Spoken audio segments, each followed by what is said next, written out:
Hi there YouTube, it's Mark again. Today I'd like to do a response video to Bigstar1000's A to Z thread. Took me a while to choose some albums because, you know, some letters, for example, B, you got like tons of Beatles, tons of this, tons of that, and it's really hard to pick one album. So basically what I tried to do was I tried to pick albums out that really relate to me, especially when I was younger.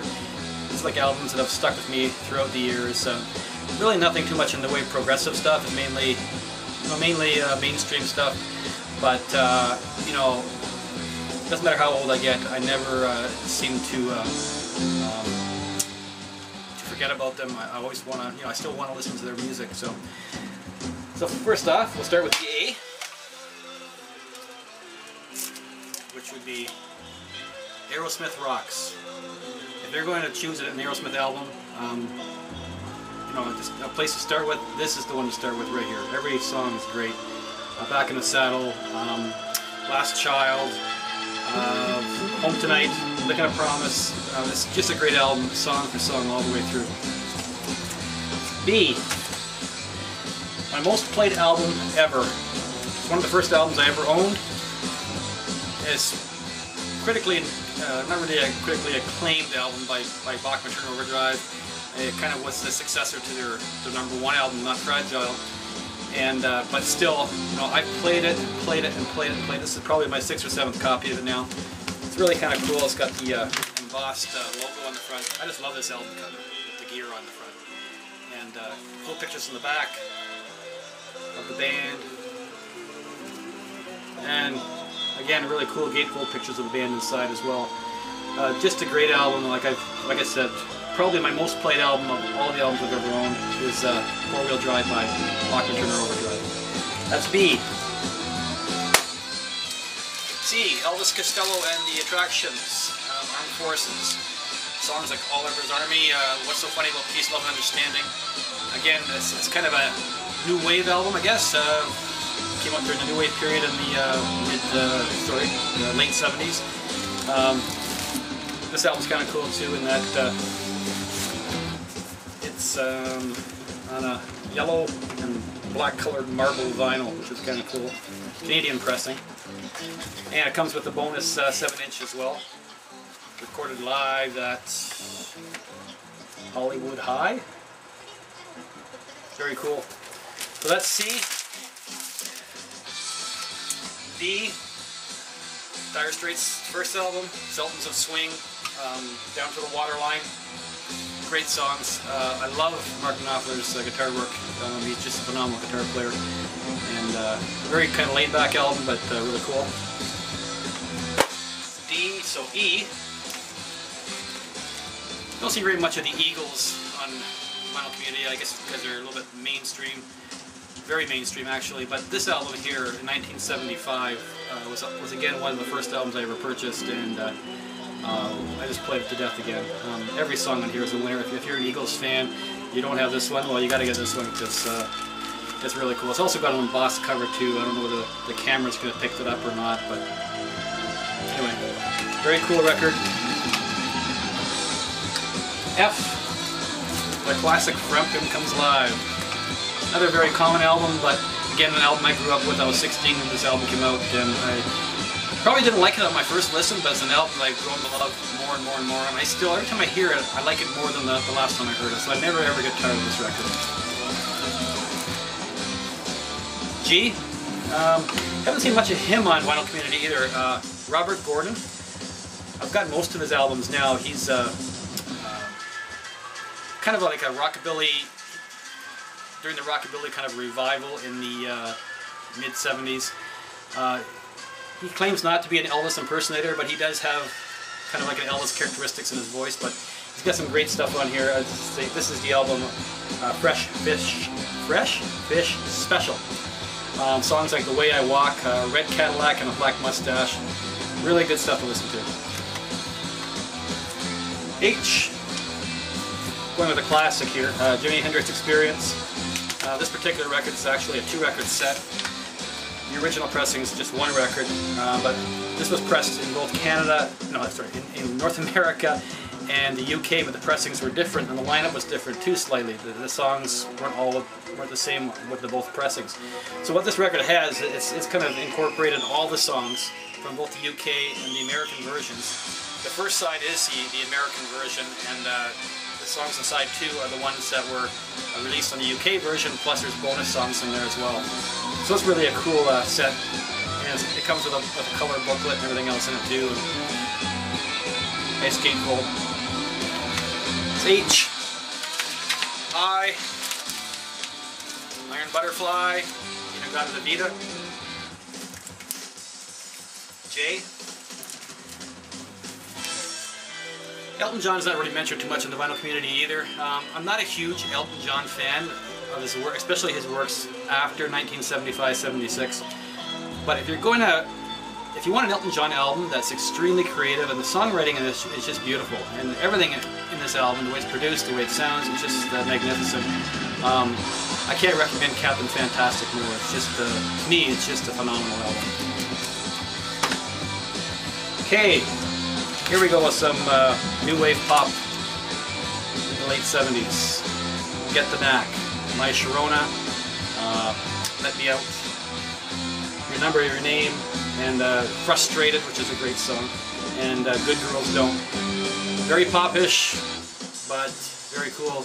All the songs in here are cool. My favorite Led Zeppelin album of all time, probably one of my favorite albums, period, of all time, Led Zeppelin 2.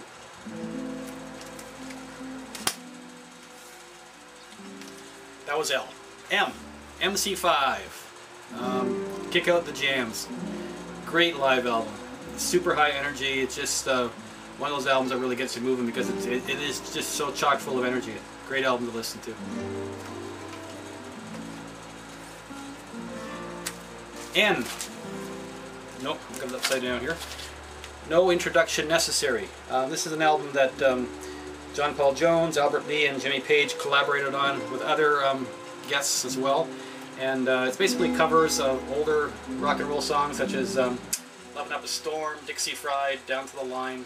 Then you got Jerry Lee Lewis's song Fabulous and Breathless on here, Buddy Holly's Rave On. But the versions are actually kind of cool to listen to with these guys kind of revamping them, making them new again. Cool album. Roy Orbison, Mystery Girl, letter O. This album kind of followed the Traveling Wilburys premiere album, and you can tell it's got their kind of influence on it, this the kind of sound that it has, but it's Roy Orbison's voice that just makes this amazing. I don't think he's ever sung anything that sounded bad. He just has an amazing, amazing voice. I believe this is the last album, like studio album that he did before his death. P. Somebody's already showed this one, but I'm going to show it again anyway because it is again, one of my favorite albums of all time, Pink Floyd The Wall, and I couldn't leave this one out. So. And somebody's already shown this one too that I've seen so far, Queen, Night at the Opera for Q. This album, it's again one of my most played albums ever. I bought it when it came out in '76, and I was just amazed by like Bohemian Rhapsody and songs like Death on Two Legs and that long one, the Prophet song. That song is just amazing, especially if you got a pair of headphones, which I did have at the time. I don't have them anymore, but just an amazing, amazing album. I've always been a big Ramones fan, and this is by far one of my favorite albums with the letter R. Very well produced, very slickly produced album. A little different from their earlier stuff. The songs are a little longer, not a whole lot, mind you. But great tunes like Mama's Boy, the title track Too Tough to Die, No Go, Endless Vacation, sung by Dee Dee Ramone. He did some of the lead vocals, not very many. Joey did most of them, but when Dee Dee did do a song, you really noticed it. So, very cool album. T, Traveling Wilburys. Kind of mentioned that earlier. Every track. There's not a bad tune on here. I know it's very pop-ish. It's not like, you know, it's definitely mainstream, but it's just amazing that these 5 guys, famous guys, got together and did this album here. It's just an amazing work. U, punk pop band from England, I believe, The Undertones. Like the Ramones, their songs are only a couple minutes long, but they're very popish, more so than the Ramones are, and Fergal Sharkey on vocals just does an amazing job with this record. It's a very easy record to listen to, even if you don't like punk rock. The melody and everything on here is really, really cool, and you'll like it. You'll like it the first time you listen to it. I know I did anyway. Kind of a cool album cover too, because it has, you don't know which is the front and you don't know which is the back. Everything's kind of on both. So it's your pick as to whether what's the front and what's the reverse side. Cool album. V. I listened to this. I listened to the crap out of this album years and years ago as well. Just like the BTO album, I love this album. There's not a Van Halen album made after this that equals this. This is just that good. Every song again. Jamie's Crying. My favorite song on here is Ice Cream Man. And of course you have You Really Got Me and Running with the Devil, other great songs. But again, I could never leave this out. This is a must for my collection, Van Halen 1. W. The definitive 60s album, Woodstock. Although the sound quality and all that is not up to par with today's standards, not by a long shot. The album is really a portrait of the times, and when you sit down and listen to it, you know, I was only 9 years old when Woodstock happened, but it really does take you back in time to a different kind of time where, you know, ideals in life were a lot different than what they are today. But there is some, you know, some great stuff on here as well to listen to. Like my favorite on here is 10 Years After I'm Going Home, with just a blistering song. And when you watch him on the actual video, he just goes. It's amazing to watch him in action. And 10 Years After. But anyway, great album. I don't have an X, so I'm going to use a record that, instead of starting with an X, it's going to end an X, and that's Generation X. I am a Billy Idol fan, although, you know, I guess a lot of guys don't like to brag about that. They're more considered to be, you know, he's more considered to be like something that the girls like, kind of thing. But I do like Billy Idol a lot, and this really is pre-Billy Idol stuff. It's got some great songs on here too. Ready, Steady, Go, Give Me Some Truth, Day by Day, great songs, and it kind of gives you an idea of where Billy Idol was heading at the time. Why? Almost everybody's got a Neil Young in their why, so I didn't want to be left out with that too. Besides Rust Never Sleeps, Live Rust is my favorite Neil Young album that I own anyway. I don't have his whole catalog, not even close. But it's a great double live album, and my favorite on here is the version of Powderfinger, which I think is even better than the version on the Rust Never Sleeps album. And Z, gotta have Zappa. And the reason why I picked Shake Your Booty was because this was the first Zappa album I ever owned, and you know, I was just amazed by it. It's a great album, great music, great sense of humor. His songs are hilarious. He's got some great. He's actually a fantastic guitarist, which I learned to be even more so true when I bought Shut Up and Play Your Guitar. But this album is really an outstanding album. And it's a good place to start if you want to start into a Frank Zappa. So there you have it. That's my my response videos to Bigstar1000 A to Z thread. I hope you like my responses. Take care.